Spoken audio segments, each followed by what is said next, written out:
Now that you have a deep understanding about narcissism, now comes the time to do something with all this information that you have accumulated. You have firsthand experience, and let me tell you, I agree. One experience with the narcissist is one too many. And it is trying to deal with, even if you're dealing with a family narcissist on an ongoing basis. But don't sell yourself short, because you have gained some skills. You are learned up and educated to the hilt, and your research you have done, you find similar stories of people who have gone through similar experiences. And that, my dear, has helped to empower you, to help you go the distance you needed to go for you. Now you don't feel so alone.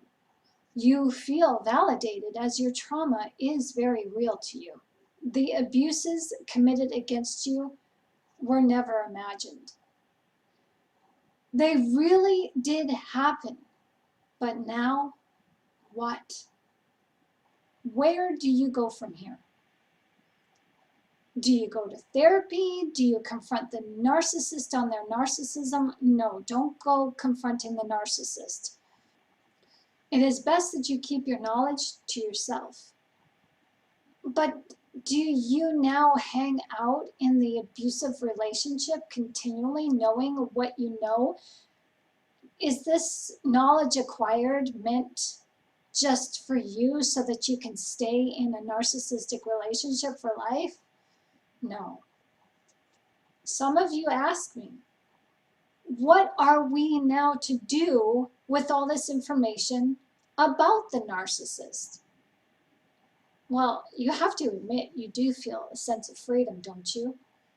In knowing what the problem is, that is not you, it's them. Now comes the realization that even though your mind is free, you're still not free, as you don't have that freedom that lets you soar by your own wings. Are you liberated? Yes, but are you free? Not quite yet. Liberation and freedom are something different altogether. Now, the more you know about this personality disorder, the more obvious it becomes to you just how toxic the narcissistic individual really is. You want to shake them loose, but you can't just quite yet. Why? Well, your circumstances don't permit you to set yourself completely free. And besides, maybe some of you are still emotionally and financially dependent on the narcissist, that you just can't seem to make it on your own without them just yet. But you ultimately, that's your goal. You want to right now, but you're just not ready. When you're not ready, you don't know how to get ready. Now, there are some steps that need to be taken in between getting yourself liberated. And that is to delve into your mind and your heart. Having a goal to rid yourself of the narcissist is healthy. However, to get to that place of empowered freedom is what I want you to consider, as I want you to realize that it is up to you to set yourself free. That when you are free, you are actually soaring high in life, that you can't even see the narcissist. They will be so far removed from your heart and mind that you won't want to go back. And you will never, ever, ever, ever, ever take them back when they come crawling back. But to get here from there takes just a few more steps. You're almost there, my lovely, but not quite yet. There is still that monkey on your back that's weighing you down, and those narcissistic tendrils of abuse that need to be uprooted from your heart and mind. And these are taproots reaching right down into your very soul. It's going to take some digging, because those roots run deep, and it's going to take some time. It took time for you to realize that something was wrong in your relationship with the narcissist. Therefore, it's going to require maybe that same amount of time for you to heal completely from the narcissistic abuse. That's not to say that you're not well on your way already, so please don't get discouraged. Think of this just as weeding. Have you ever picked a dandelion from the topsoil? You can pick the stem and you notice that it grows right back within a week. Now, if you dig into the soil to reach the root of the flower and pluck it, well, you may notice that there are two more within a week later. Boy, these weeds grow fast. And they are not easily deterred. What the heck is going on? In order to get rid of the dandelion, one has to dig out that taproot with a shovel and get every inch of that taproot, because even if a little tiny tip is left, that dandelion will grow back with a vengeance. These little flowers are powerhouses of ingenuity. They have a life force in them that just does not give up. The taproots within you that the narcissist leaves behind is just like that. God never said that getting rid of evil within would ever be easy. He warned us that it wouldn't. It would be hard. The taproots within you that the narcissist leaves behind is that lasting impression, lasting emotions that will catch you off guard at any given moment if you are not mindful of them. Setting yourself free from the narcissistic carbuncles of despair begins with understanding who the narcissist is, and you've done that. You know that they are just as strong-willed as you are. That does not make you the same kind of people, though. You and the narcissist are not the same and never will be, so don't compare yourselves to them. You and the narcissist, as I've shown in my other videos, are spiritual enemies. They cannot change who they are. You cannot change into who they want you to become. But you can change, however. But that change comes on your own free will, at your own timing. You change to be better by doing better. You don't just change for everyone, but you can change. The narcissist, they cannot. That is just one of the qualities that set you apart from them. The narcissist is shallow. You are deep. Where things do not matter to them, these same things matter to you. This is because the narcissist is spiritually opposite to you. You wanting them to be someone ideally suited to you will not change the fact that the narcissist is who the narcissist is. You wanting to change them to have them suit your will never work. Just like the narcissist is wanting to change you to suit their will, and this doesn't work. No amount of wishing, hoping, and wanting will ever motivate a narcissist, let alone anyone, to change. To change, one has to want to be better by doing better. The narcissist tries to change us, and it works for a time until we get smart, until we realize that our change isn't for the better at all. Our changing for the narcissist is making us into someone we would rather not be, someone we don't like.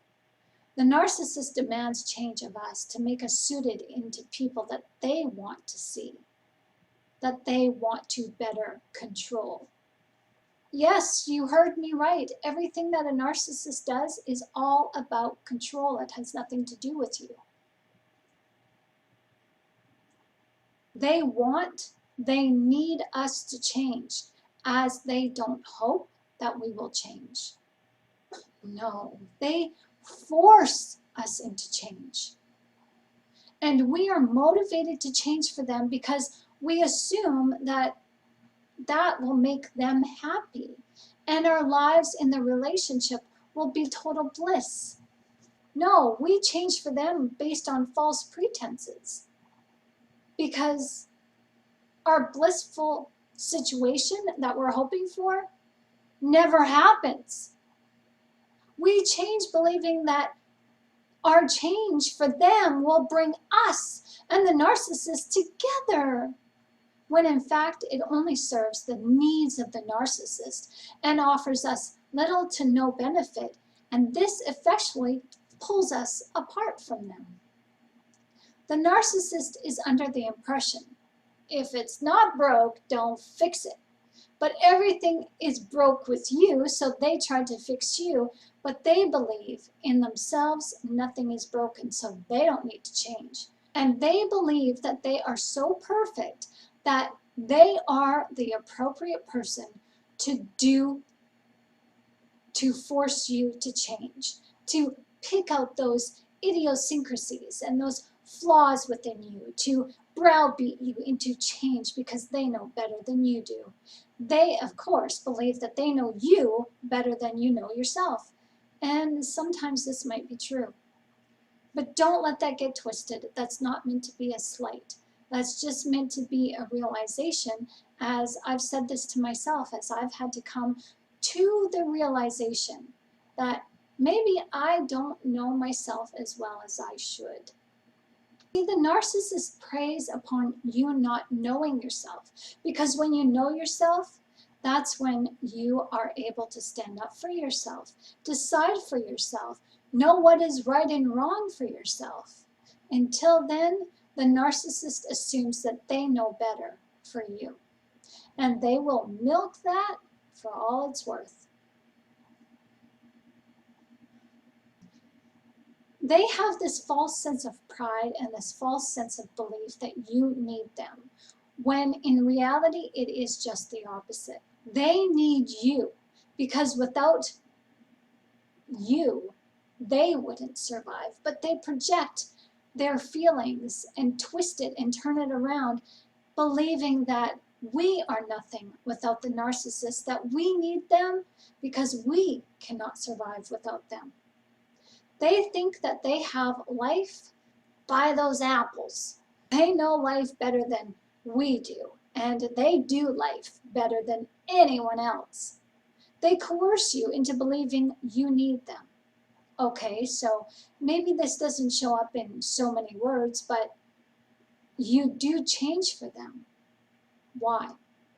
It's because you want to keep the relationship going, as it was very beneficial and fun in the beginning.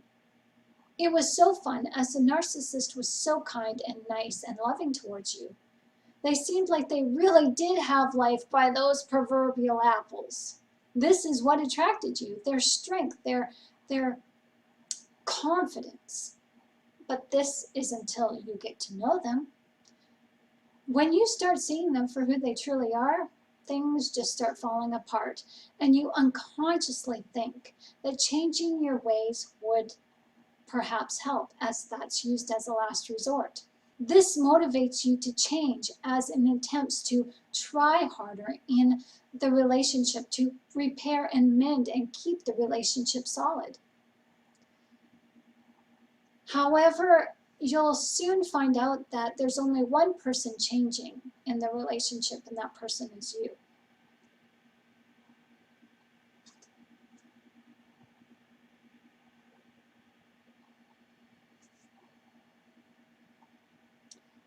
You are motivated to change for many different reasons, and one of those reasons I'm going to conclude right now is that we don't give thought to this, but it's a possibility that if we don't change, then we risk the chance of losing the person that we believe we love. If we don't change, things will just start falling apart, as this is what we've seen before we started changing. We fear that the narcissist will become demotivated in the relationship and begin to dislike us. Well, don't we begin dating people in the first place based on whether we like them or not? So this stands to reason, but again, it's something that we don't give much thought to. We ignore the individuals who are off-putting. Those people that just seem to rub us the wrong way, we just stay away from. Just being in the same room with some of these people is too much for us to stand. So it stands to reason that to hold a relationship together, you've got to try.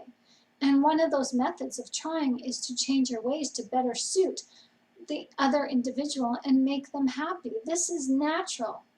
However, when it's only one-sided in the relationship and there's not two people trying, this is what makes the relationship toxic and extremely unnatural.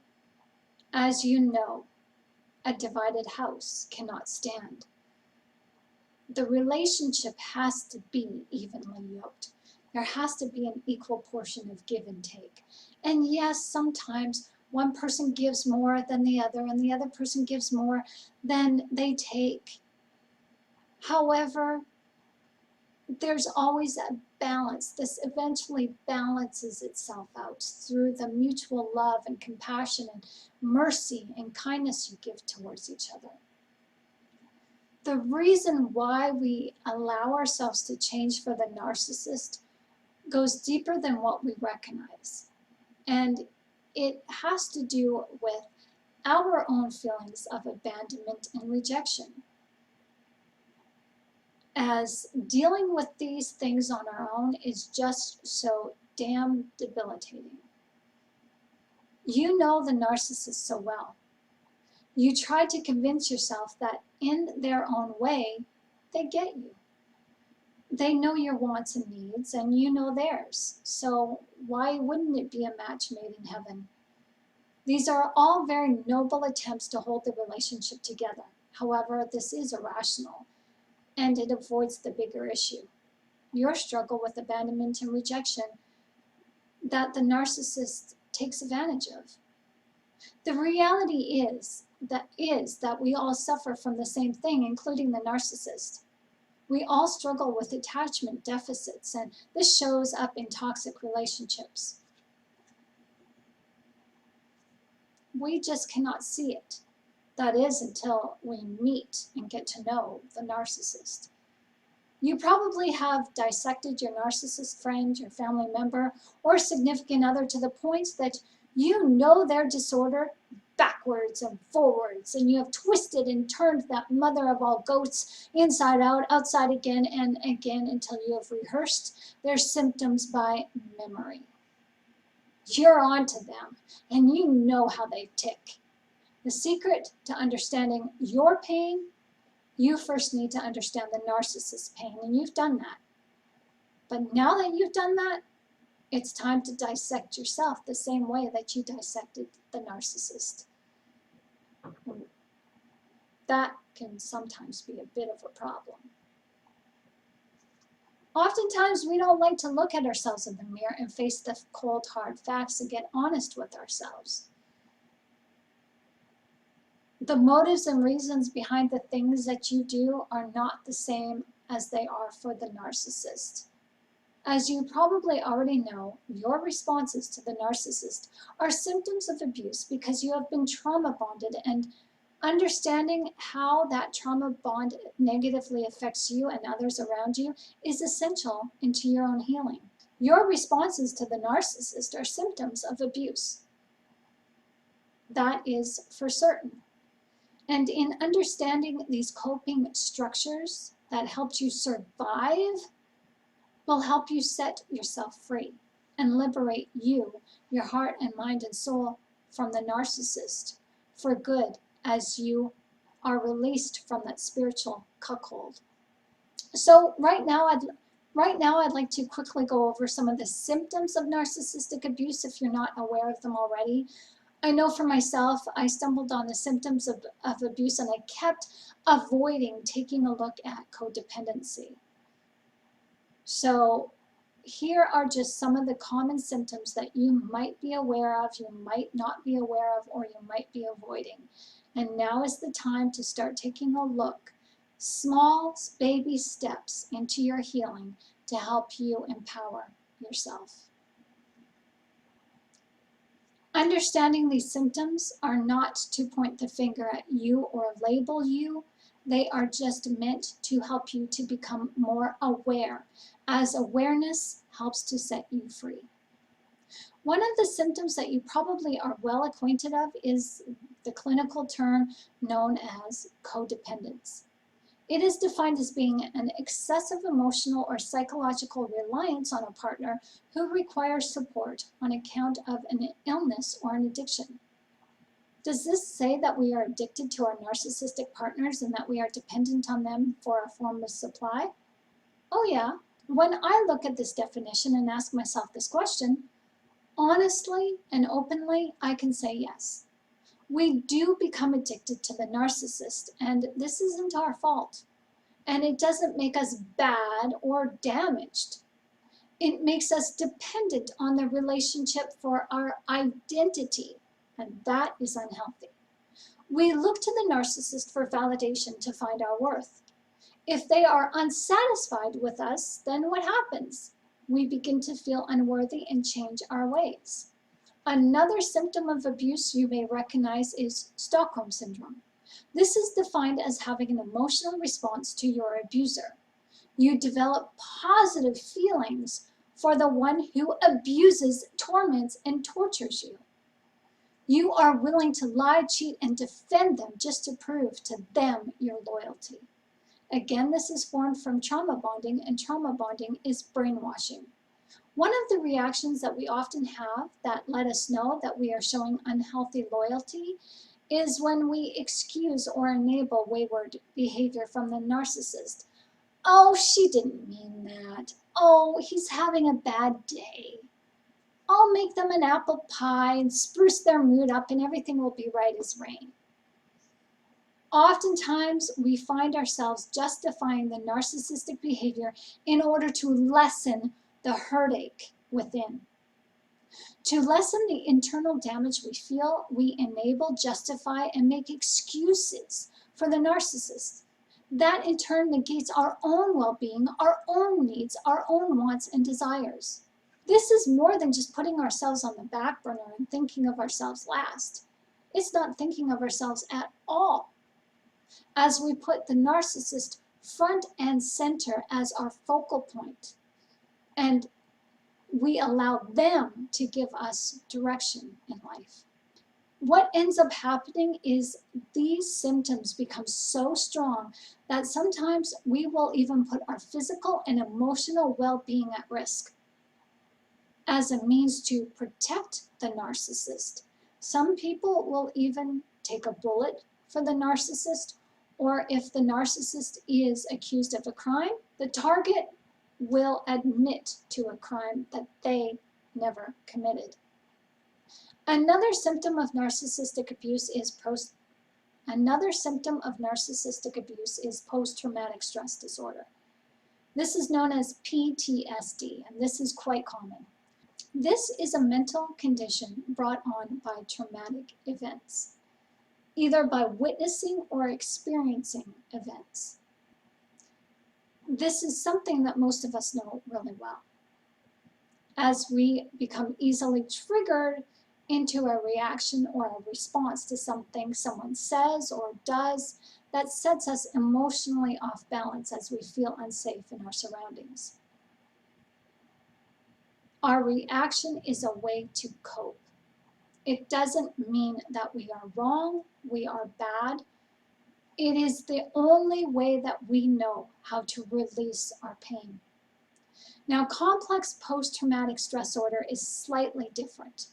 There are other symptoms as one might develop alongside the triggering response of PTSD. Complex PTSD causes one to be hypervigilant with their emotions. One might develop habitual anger and not trust anyone or their environment at all, even when they are in an environment that is safe. Even when they are in the company of people that they can trust, somebody suffering from complex PTSD will feel unsafe and will react to those unsafe environments to take strategic action to protect themselves. The other common symptom you might be aware of is infantile regression syndrome. This is where you become triggered to respond to your narcissistic abuser through infantile responses that worked as coping strategies in your youth. We often respond to our infantile familiar patterns as we become frustrated and angry with the narcissist and we're not getting anywhere. So we turn to a defeatist attitude as we feel devalued, as we feel like our feelings and our opinions just don't matter. These coping structures that we turn to, we use them to try to stop the narcissist from continuing their abuse. Sometimes it works, sometimes it doesn't, as our reaction to their abuse exposes us to our helplessness, and this requires a loving response from the one we are showing our helplessness to, as we make attempts to find reassurance of these threatened emotions that we are expressing. The lesser known symptoms that many of us may not yet know comes from a lifestyle that has the acronym of ACAP. This stands for Adult Children of Adult Alcoholics. Children who were raised with a parent who was an alcoholic often had to put their feelings aside. The child was often ignored and neglected, dismissed, and did not get the loving support that the child needed in their key developmental stages of life. These feelings had to be suppressed, and with any suppressed emotion, it eventually comes out somewhere else. And these repressed emotions are usually seen in adulthood. Some of these repressed emotions are seeking approval and a validation from others, extreme loyalty when that loyalty is undeserving. This individual takes themselves too seriously and leaves no room for mercy. They have a difficult time of having fun. These are just a few of the symptoms, and not everyone will experience all of these symptoms, but it really does depend on the severity of neglect and abuse in the alcoholic home. Dedicating yourself to understanding your symptoms as you were dedicated to understanding the narcissist symptoms is important. It isn't in your benefit to make a life review of your symptoms and just call it good enough. It's important for you to admit, to recognize and realize your symptomatic behavior and do something to change your behavior in a way that allows you to overcome these symptoms so that they no longer rule your life. How do you do this is to just get honest with yourself. You are going to have to admit that you have some things within you that you have to work on. This is not easy, but you can do this when you are ready.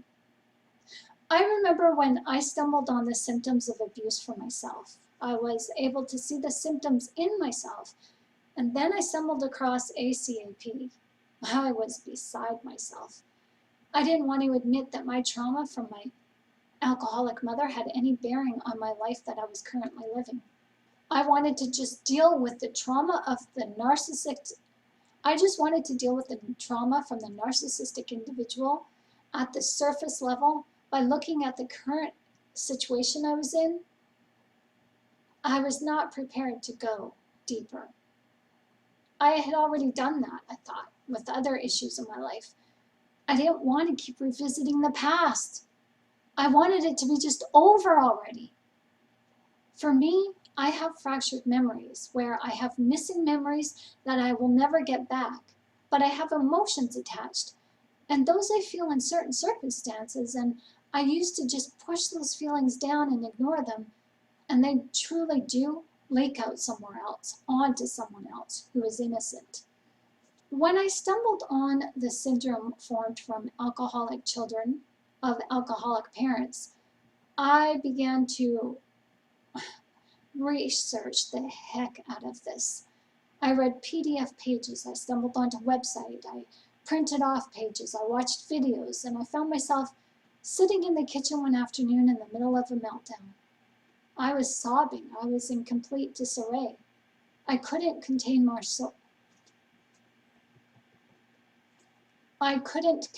sorrow.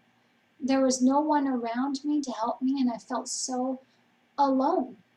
And I felt like life cheated me. With a snotty nose, water flowing from the pages I had just printed off, In walks the narcissist through the door, interrupting my meltdown. Instead of asking me what was wrong and consoling me, he just ignored me, said hello, and proceeded to go to the fridge. I began to cry again. I couldn't contain it, because even though he was a presence in the room, his presence made me feel even more alone.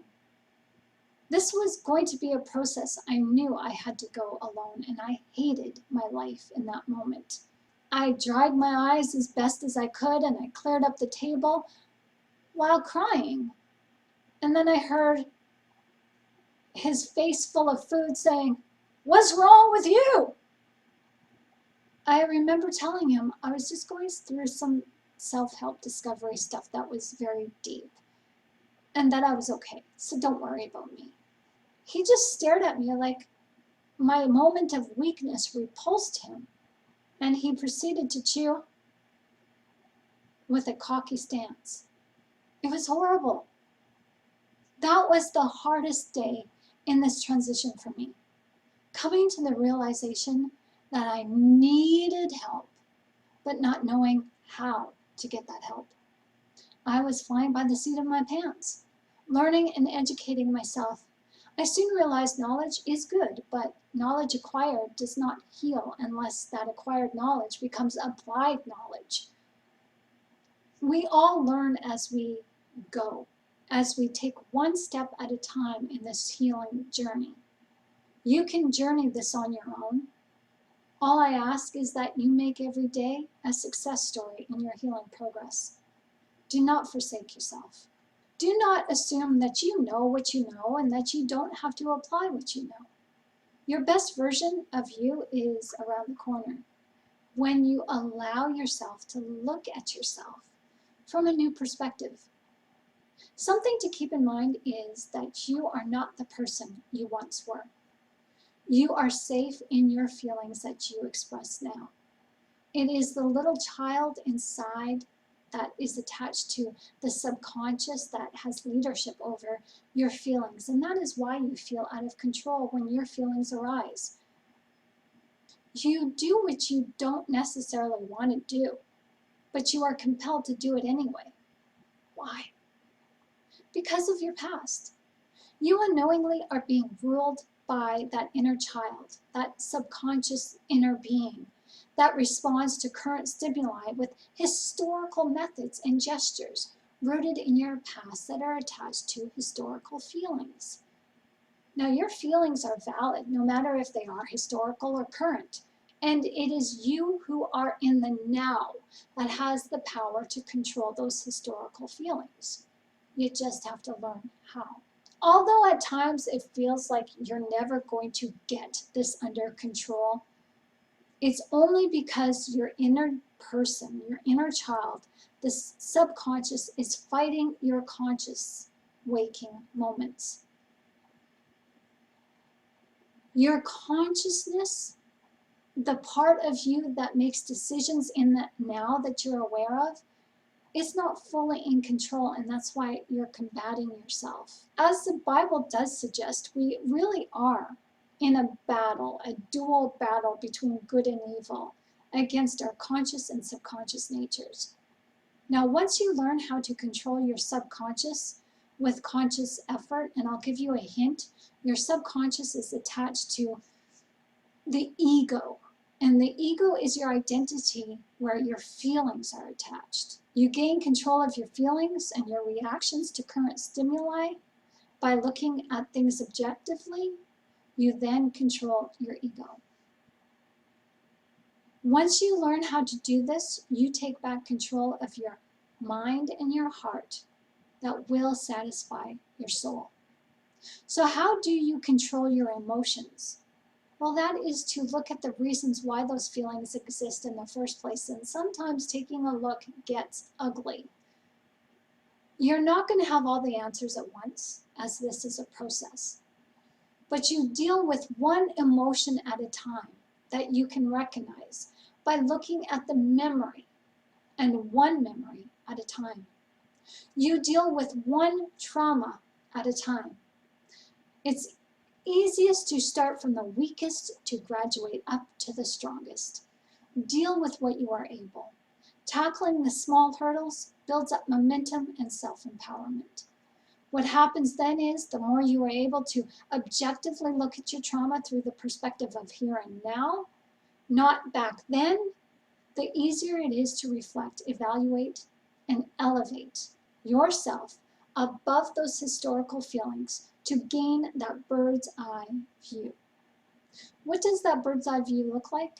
Well, that bird's eye view is what you applied when you began to look at the narcissist deeply from a different perspective. When you were ready, you soared spiritually above your current situation with the narcissist, and you began to look at the narcissist from seeing their behavior by researching and learning about this behavioral disorder. From there, in that perspective, you were able to see how they projected that onto you. And you were able to detach yourself from that because you understood that their behavior didn't have anything to do with you. Your perspective was like seeing a situation from an aerial point of view, as your education into all things narcissism allowed you to see things from a broader visual range. This perspective allowed you to look at your situation objectively. As you began to understand the symptoms of narcissism, you then could not take what the narcissist said or did too personal. Their reaction to you was because of their historical pain. It had nothing to do with you. Using this is exactly how you work through your own historical trauma. So how do you do this? How do you look at your symptoms to address them? You begin by self-reflection. You take the common symptoms of narcissistic abuse and you begin to look at yourself with that magnifying glass. Begin small and take a look at the current situation you had with the current narcissist. Look at the symptoms of trauma and ask yourself, how could you have done that reaction a little bit better? Is there a historical reason that you were actually reacting in real time? What feeling did the narcissist bring out in you that you reacted to that has a historical attachment? These things you ask yourself every day as you become more aware of your symptoms of trauma and make that committed effort to stop engaging in symptomatic behavior by addressing this said behavior at its core. That taproot that I mentioned earlier, that does go down deep, just like that dandelion root. You will recall specific traumatic events that you'd rather just not visit. However, it is in your best interest to revisit them objectively, and you will, but only when you are ready.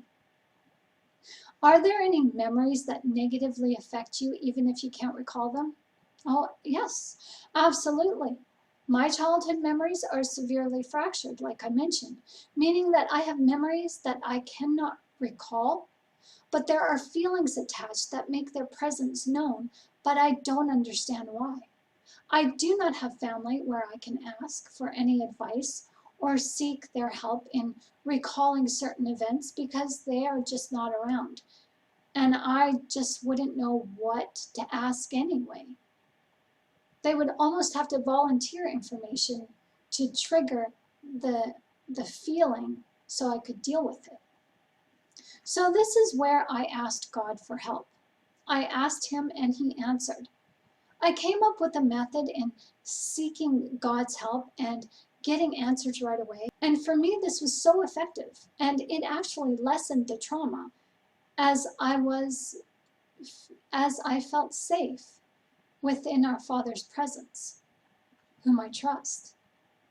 When I asked God, he gave me the answers I needed, and he presented them in such a way where I wasn't blindsided and overcome with grief and sorrow. But he knew I needed the truth so that I could be set free. So he gave me the truth in a way that I could handle.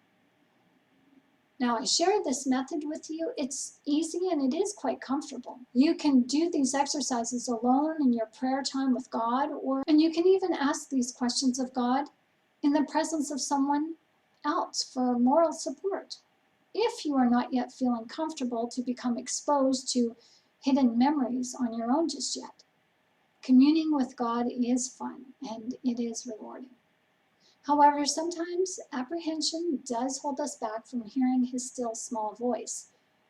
With the method that I share with you, along with consistent use, you will be able to hear an answer from him anytime you ask. For example, the other day I went for a walk and noticed that we were fresh into this month of September. And for me, this month always seems to make me sad. I feel a sense of foreboding. A lingering dark cloud hangs over me as I am reduced to a remorse with sadness attached that I just can't shake no matter what I do. It leaves when October arrives because in Canada, we have some sort of snowfall by then. The air is really crisp and cold and frost is all around us in October. Cold is something we just can't shake this time of year. On this walk the other day, I was facing the sun and I verbally mentioned to my walking companion how I sensed that the air was different. I saw how the sun was in a different position in the sky, and even though the sun was hot, it's just different. It's not the same, and I know summer is over, and I wanted to cry. My companion couldn't understand my sorrow, as summer is too hot for them, and they love the fall colors that come with the cooling air. All I know is how uncomfortable I am going to be during the next 6 months.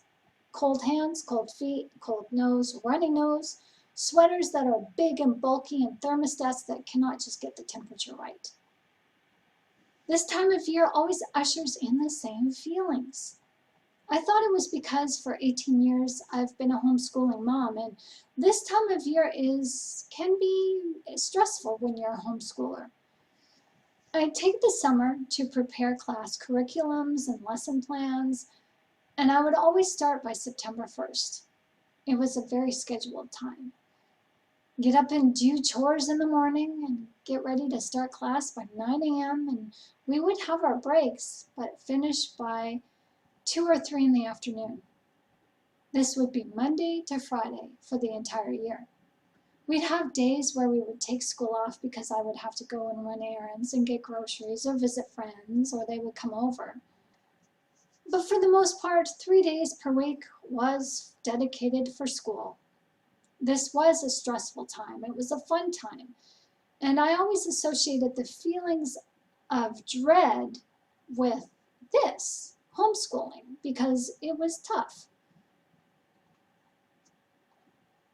But now that I'm no longer a homeschooler, these feelings are still here. And as I went for a walk the other day with my walking companion, I realized that these feelings had nothing to do with what I was used to. No, this was something more. And I recognized that as I talked, I was being made aware that I was falsely associating my experience with another one. So I just asked God, what was this association? As this felt more than just a changing of the seasons. I was given information about my childhood past that resonated deeply with me. As a child, summertime meant freedom. I have memories of playing and riding my bike in the cul-de-sac, but again, these memories are so few and far between. It's like there's only 3 or 4 good memories, and I have shoved all the bad memories to the point where there is no memory of them. So the memories of the summer months that I do have, I was allowed to be a kid. However, the winter months meant something entirely different. I did not go tobogganing. I did not go ice skating. Autumn and winter months meant times of seclusion. and bouncing around from home to home, through the foster care system and back to my mother. Some memories are of me being hidden away in the house with my alcoholic mother. My mother would drink excessively and pass out. And what that meant was I got to wander the house alone by myself. I could have gotten into all sorts of trouble. I did. One summer, I wandered outside when I was about 5 years old, and I remember talking to the little boy through the little hole in the fence. He wanted me to come over, and I wanted to go over and play with him, with his trucks and toys in his yard. But how did I get out of it? But how could a 5-year-old get out of a fenced yard with a locked gate? I didn't know how to escape until he encouraged me to climb the fence, and I climbed that wooden fence. And I felt so proud of myself. And when I found myself in his yard, his mom came outside and asked if it was all right with my mom if I could play over at their house, and I nodded. I didn't have permission from my mom. How could I? She was sleeping and I couldn't wake her up. My mom looked for me for hours, and once she found me, that was it. My freedom to the outside was gone. All doors were then locked. My ingenuity ended my ticket to freedom, and thus setting in stone and imprinting that I wasn't aware of until I allowed myself to really take a look at these feelings of dread. My mother, she drank every day. So every day, I was locked in a basement with her as she would pass out on the bed. It was always cold down there as the floors were just thin tile over cement, and the lights were always off. So in the daytime, there was just the light coming in from the small basement windows. When it got dark, all I could do was cuddle up to her and sleep. I imagine that's what I did. I do not know that is what I did. I have no memory. Don't parents know that children are afraid of the dark? There was no nightlight. I imagine myself seeking comfort from someone, my mother, who was unsafe for me. And that is what God called to my memory. A fleeting memory, but a memory that was from a bird's eye perspective. I saw myself watching my little toddler body cuddling up to my mother, my face smothered into her back as if to hide from the dark and all the monsters that lingered within it.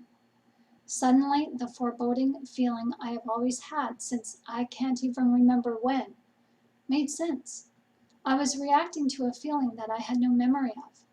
I still have no memory, but having this perspective helped me to visualize where this ominous feeling of dread and foreboding and intrepidation was coming from. Now it's not so scary. I still don't like the nuances of fall. I am not a winter person. However, I can now deal with this inner feeling. And how I am achieving that is by talking. You, my audience, have been the forum that I needed to have open dialogue with and really see the situation for what it is by revisiting old memories that I do have. And just by piecing things together, and they might not be totally correct, but I do trust myself as I trust God that He shared with me the truth. So I'm satisfied in knowing some hidden detail that I didn't know before. With this hidden detail revealed, my subconscious cannot keep these feelings and memories hidden. Now that I'm aware of them, I can face them through my adult awareness and my adult perspectives. Did you see how some of the childhood trauma was exposed in this scenario that I gave you? By addressing these feelings, I have been able to address complex PTSD that I didn't recognize, and also ACAP syndrome that I thought in this specific situation was a non-issue. After sharing with you and talking, I do feel better. I was able to go for a walk today, and with the sun on my back, I felt empowered. And walking back home with the sun facing me, I felt the warmth of the sun and I felt appreciation for the day. Today, those feelings of foreboding are non-existent. That's not to say that they won't creep up, but now that I'm aware of them, when I do sense that they are creeping up, I can deal with them right away and not feel disempowered, but instead empowered in my confidence to know that my feelings are just feelings and I am in control of my feelings today.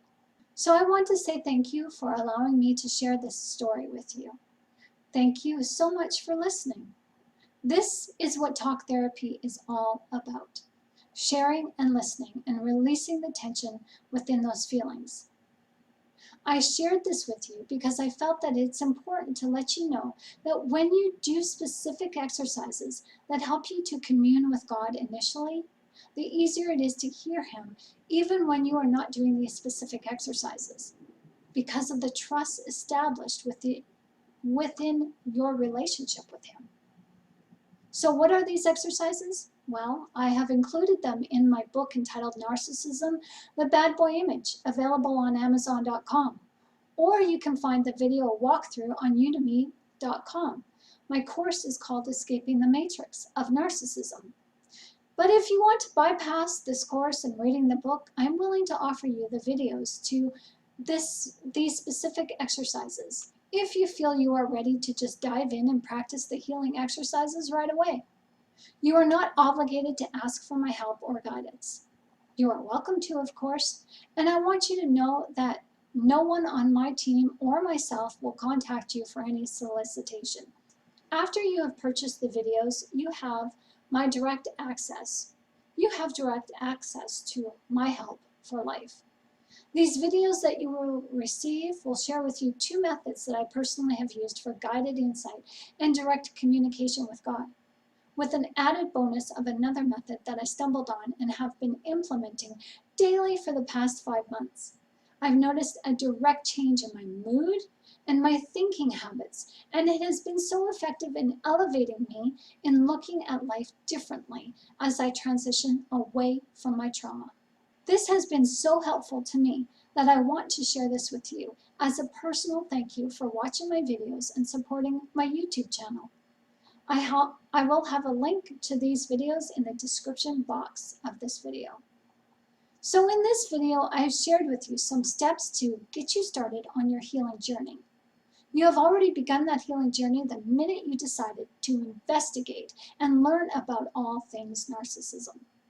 The next step I shared with you was for you to look within into your own spirit to do some soul searching of your own so you can identify your symptoms of abuse if you have been trauma bonded to a narcissist. Identifying your symptoms is a good place to start. However, there is still more work to be done. In identifying symptoms of abuse, it is important to manage those symptoms by identifying key situations that bring about these symptoms, and also to identify the feelings that go along with your symptoms. Using a journal to write down key trigger points or key feelings within the narcissistic situations will help you to become mindfully aware of when and how you react to the ways you do, so that you can take strategic steps to detaching your emotions. Using a journal to write down key trigger points or key feelings within the narcissistic situations will help you to become mindfully aware of when and how you react in the ways that you do, so you can take strategic steps to detach your emotions from the current situations that push your buttons. Emotional detachment is key in healing yourself from trauma bonding, as talking about your feelings is an excellent way of lessening the negative effects attached to those feelings. By having a non-judgmental approach to your trauma allows you to detach yourself from the emotions so you can look at the pain from the perspective of objectivity. Now, if you are uncomfortable talking to someone you trust about your emotional pain, may I suggest sitting yourself in front of a mirror and just talk to yourself. It may sound a little bit weird and it may feel a little bit awkward. However, it does work, as this exercise is very effective. You are able to see your emotion as well as feel it, and looking at yourself as a reflection, you are able to slowly distance yourself from your feelings, because a reflection is not you, but it is you, but not really. And so you begin to see yourself in the situation you are working out objectively with a slight detachment.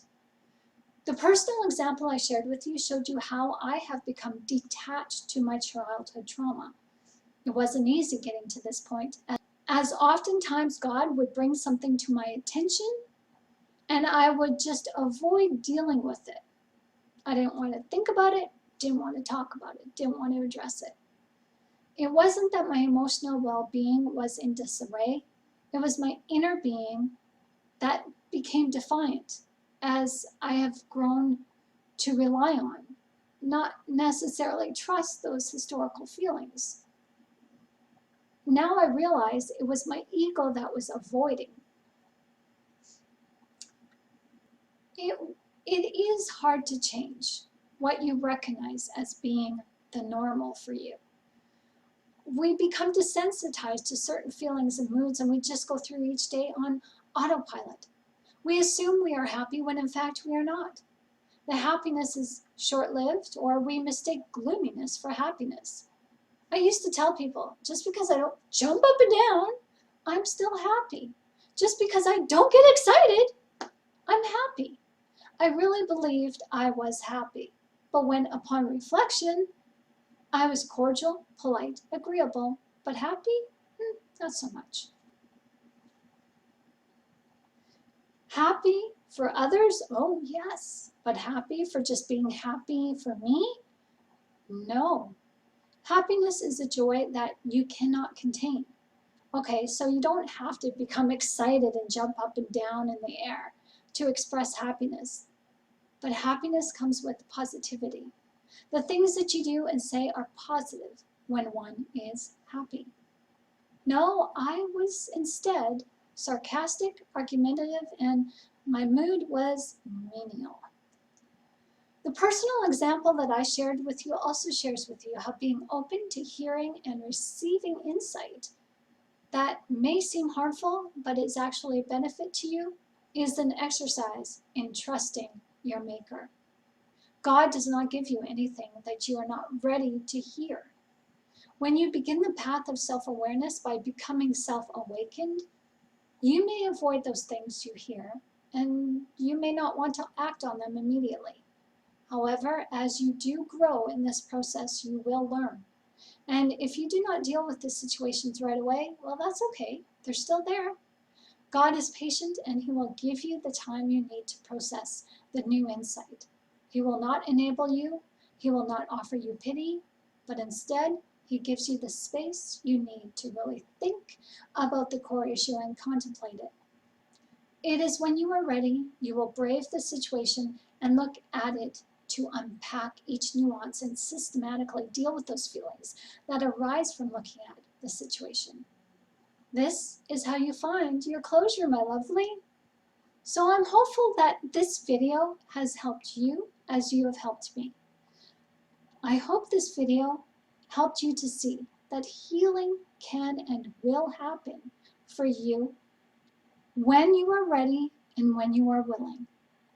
I would like you to understand narcissism as this gains your freedom. I see so many people who are becoming embittered by the information they gain, and they continue to let the narcissist be that thorn in their side. Their relationships with good and beneficial people are suffering because of it. The relationships they're having with themselves and with God is suffering because of it.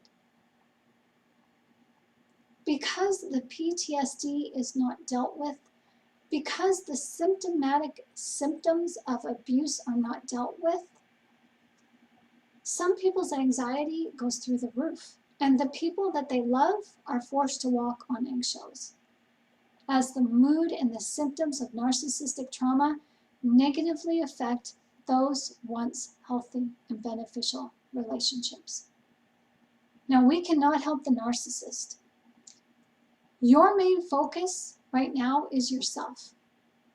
My focus is you.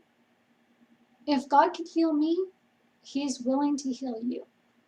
I began this journey 10 years ago when I found out my ex was cheating on me again for the third time. The first time, I dealt with those feelings alone with God, but I made an error. I was forgiving as his indiscretion. I had no idea I was enabling the narcissist. I thought I was doing the right thing by forgiving him in the eyes of God. Oh, I still had to deal with those disempowering feelings as his infidelity challenged my worth as a woman, as a mother, as God's daughter. But being faced with another infidelity, knowing that this was not my first rodeo, I came prepared. As I realized the first time, scripture was used in a twisted way. And it often is. It's used to keep us beholden to rules that the narcissist has no intention of adhering to themselves.